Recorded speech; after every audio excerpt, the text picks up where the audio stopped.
Hello guys! Welcome sa aking walang kwentang channel. So nandito na naman tayo para sa panibagong video. Ngayon guys, ay topic naman natin ngayon ay human rights. Okay? So, una dyan, kung bakit nagkaroon ng human rights, dahil syempre, ito ay karapatang pantao. 'Di ba? So dati kasi, actually, meron na siyang human rights way back 1900s. Even though noong 1800s, meron din naman ng mga human rights. Pero syempre, kung basis or batayan kung anong batas ito, wala. Hindi siya ganon na implement or nabibigyan ng pansin. Kahit na ito ay inherited sa lahat ng tao. Na-emphasize lang ito, syempre, during the time of late former President Marcos Sr., no? So, dahil doon, marami nga kasing human rights violation na nakomit before. So, noong ating 1986 Freedom Constitution, doon na naitatag yung, or mas pinalakas yung ating Bill of Rights, yung Article 3 ng ating Bill of Rights. No? So, then natin i-discuss isa-isa at aalamin kung ano-ano yung ating mga karapatan based doon sa mga sections na yon. Pero ano nga ba yung ating mga karapatan? No, kasi may mga classification yan, di ba? Meron tayong naririnig sa mga usap-usapan or mga nababasa. Meron parang civil rights, political rights, at kung ano-ano pang rights. Di ba? Walang left, puro na lang right. Malamang bida ang babae dito. Kasi palagi daw silang tama. Dahil joke lang. So, simulan na natin dito sa primary classification of human rights. Nandyan ang una-una, civil rights, political rights, economic rights, social rights, and cultural rights. So, iisa-isahin natin dito sa video na ito kung ano-ano ba tong primary classification ng human rights. Para malaman natin, kailangan natin i-discuss at intindihin kung ano-ano ang pagkakaiba ng mga bagay na ito. Civil rights. So para mas mabilis natin or mas madali natin siyang maintindihan, kailangan natin kumuha or gumamit ng mga examples. So una-una dyan, yung civil rights na tinatawag, ito yung karapatan natin na magkaroon ng pagmamay-ari natin or sarili nating lupa or ating bahay mismo. Ganon na rin sa sarili nating sasakyan or kahit na anong bagay na pwede mapunta sa atin. Karapatan natin yan na hindi pwede matanggal, na pwede magkaroon ng sariling atin under our name.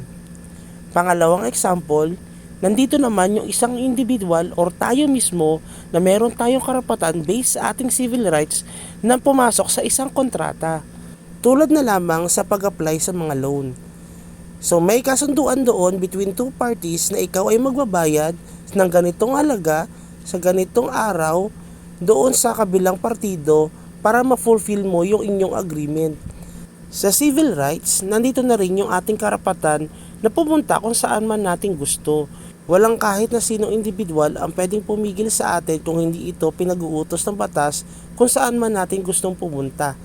Tulad na lamang kung gusto mong ikaw ay mag-travel or magliwaliw or kahit man lang mag-shopping sa isang lugar, hindi pwede kahit na sino, kahit ang asawa natin or ng jowa yung strikta na pagbawalan ka na pumunta doon.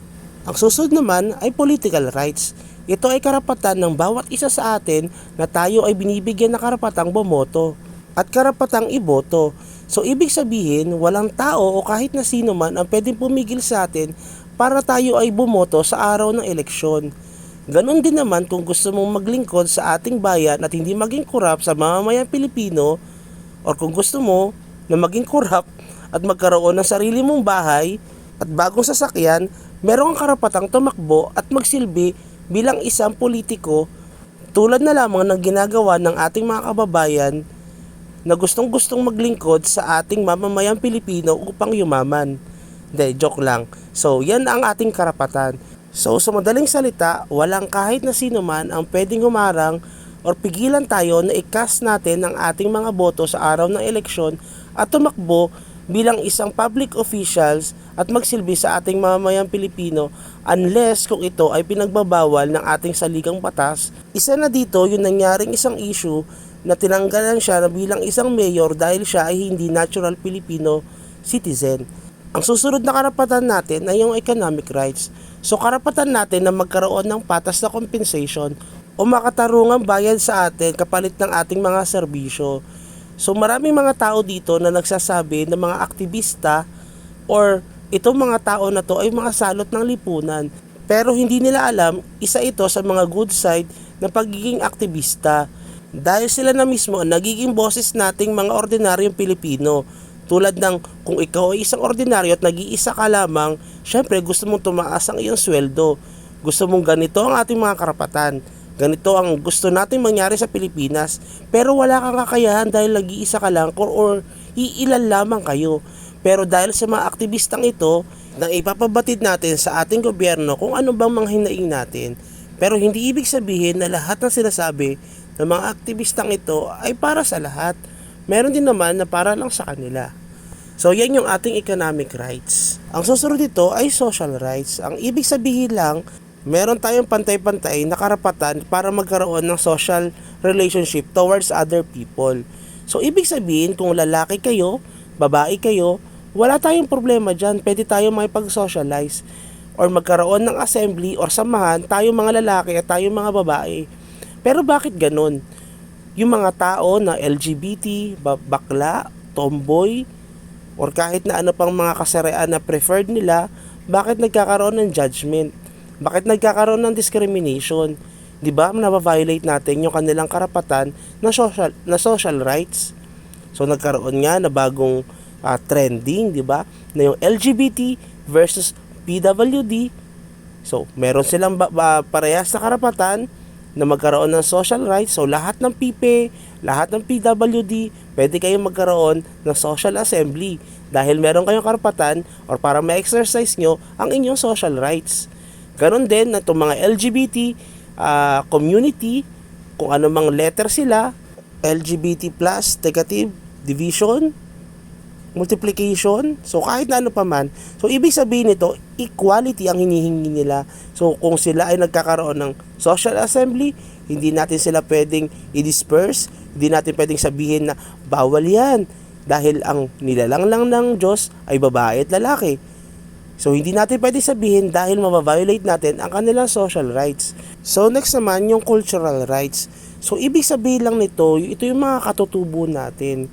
Di ba nga habang tumatagal ang taon, nasisivilize yung mga bawat lugar.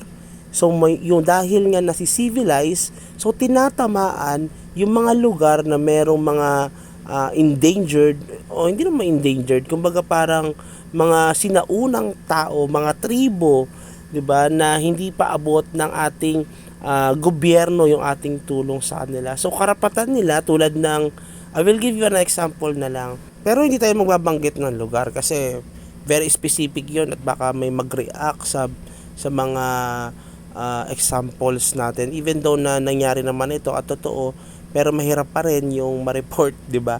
So tulad na lamang ng mga katutubo natin sa ibang lugar, sa Mindanao, sa Visayas, or sa Luzon, na dahil sa civilization or sa patuloy na pagbabago ng ating mundo, unti-unti silang nawawala, unti-unti silang nalilimutan, unti-unti nababago yung kanilang culture, yung traditions nila. Okay? So, ibig sabihin nito, bawat lugar sa atin may kanya-kanyang tradisyon, may kanya-kanyang sinusunod. So, ang ibig sabihin nito, kailangan nating irespeto yung bagay na yon. Hindi natin pwedeng sabihin na, bakit dito sa Manila wala niyan?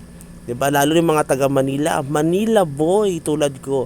So yung may mga bagay na parang bago sa paningin natin, minsan natatawa tayo, minsan hindi natin mapigilang ma-culture shock sa mga bagay na ginagawa nila. Pero, syempre, parehas natin silang Pilipino, magkakaiba lang tayo ng kinagisnang kultura. pero pare-parehas tayong Pilipino at kailangan natin na i-honor or kailangan nating respetuhin yung kanilang mga karapatan. So nandyan lang yan. So meron na tayong 6 na rights na na-discuss. Although 6 lang naman yung primary classification. So the next discussion guys ay i-upload na lang natin. At please consider like and subscribe sa ating channel. At next meeting, pag face-to-face, matik yan, recitation. Pagdating sa lecture, dito tayo sa online discussion or sa ating YouTube channel. At the same time, sa face-to-face, kapag tayo ay mag-face-to-face, meron discussion doon, then may recitation. So, yun lang and have a good day. Bye-bye!